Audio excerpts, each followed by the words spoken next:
and just one of the most wonderful people, Minka Williams. And to induct Minka, Mr. Cliff Mullen.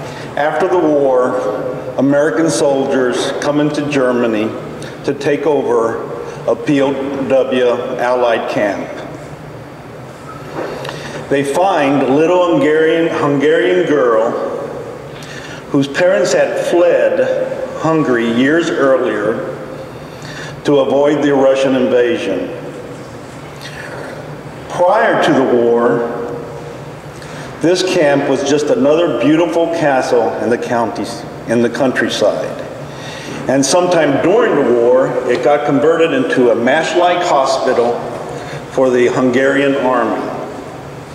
This is where Minka was born, and this is where Minka tasted chocolate for the first time, which was given to her by an American soldier. Minka's life is made of stuff that they write novels about. And so for those of you who are here and expecting to hear an endless recital of scores and dates, I promise I'm going to disappoint you. But for those of you who are interested in the highs and the lows of life and the mystery of Providence, just stay with me and listen to my story. At the age of 4, Minka's family decides to come to America to sail to America on what turned out to be the Queen Elizabeth II's final sea voyage. They left Germany with nothing, not even the ability to speak English. They lived with Michigan relatives, living in their basement until they could afford a place of their own. Years later, they moved to Detroit, where Minka went to high school with Diana Ross and was present to see her perform her first record for her high school coach. When she graduated from high school, she graduated valedictorian of the class, and then did something that was very customary in those days, was to get married right out of high school. This union produced not only the love of her life, but 3 children that she still is crazy about. Life rushes and flies by for a mother. And sometimes relationships fail as the distractions of the youth damage the soul. Minka always wanted to become a doctor, but her life situation now was that she was a single mother with 3 children in tow. So it was nursing school instead. After nursing school, she meets a man by the name of John Williams.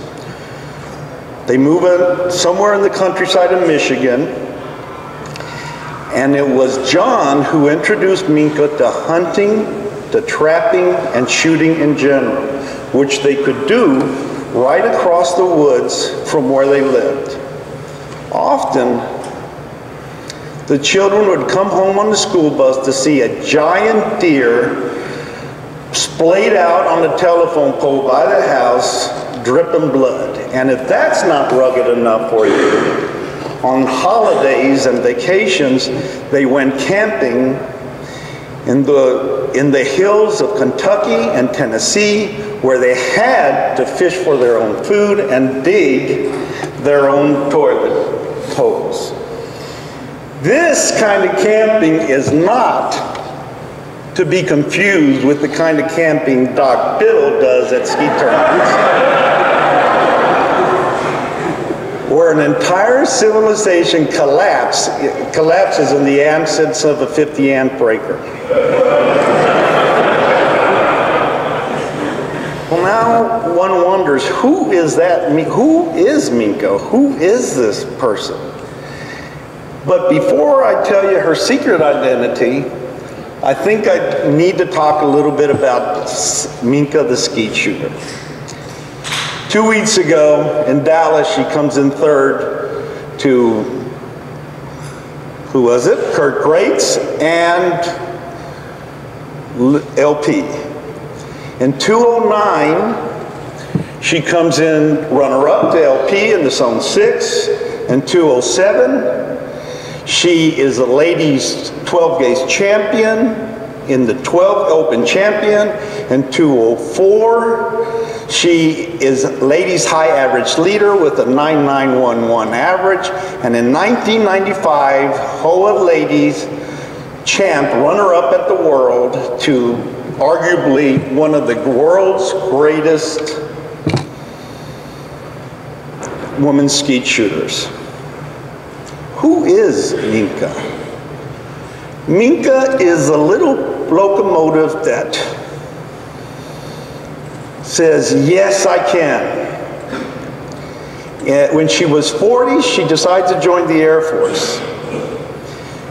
She also decides to get a master's degrees and get certification as a nurse anesthetist. And when she's 50, she takes on a job at Scott & White as a nurse anesthetist.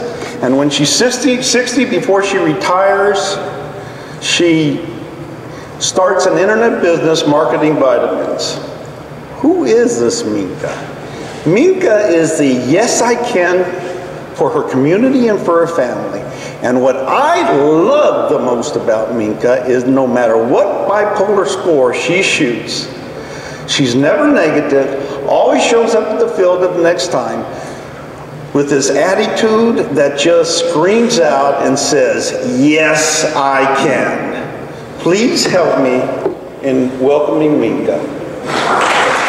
Thank you, Cliff, for that very kind and revealing introduction. I'm just kidding.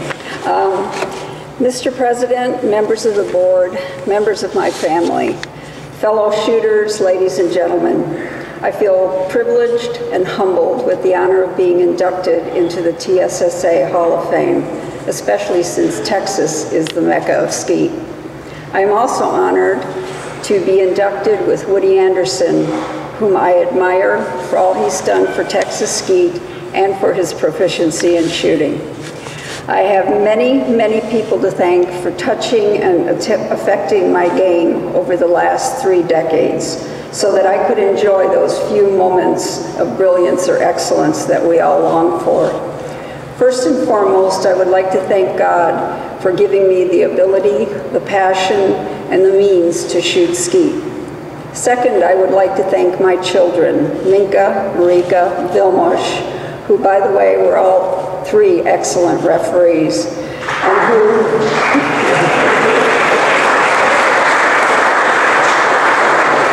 and who all patiently supported my habit of skeet shooting and encouraged me. Thanks for allowing me the time away from you to indulge in my hobby. Next, thank you to all the skeet shooters who in one way or another have added to my shooting abilities. Isla Hill was my first inspiration. She was a renowned international and American skeet shooter in the 70s and 80s. Since then, I've taken bits and pieces from everybody I've had the pleasure to shoot with or be coached by, and that has been a cast of hundreds.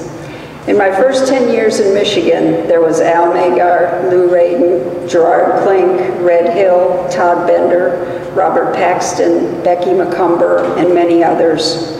Then when I joined the Air Force and shot on the team, there was Don Snyder, Greg Paillet, Hugh Milner, Milt Tyler, Bubba Youngblood, John Barnes, Mike Schmidt, and several Georgia shooters.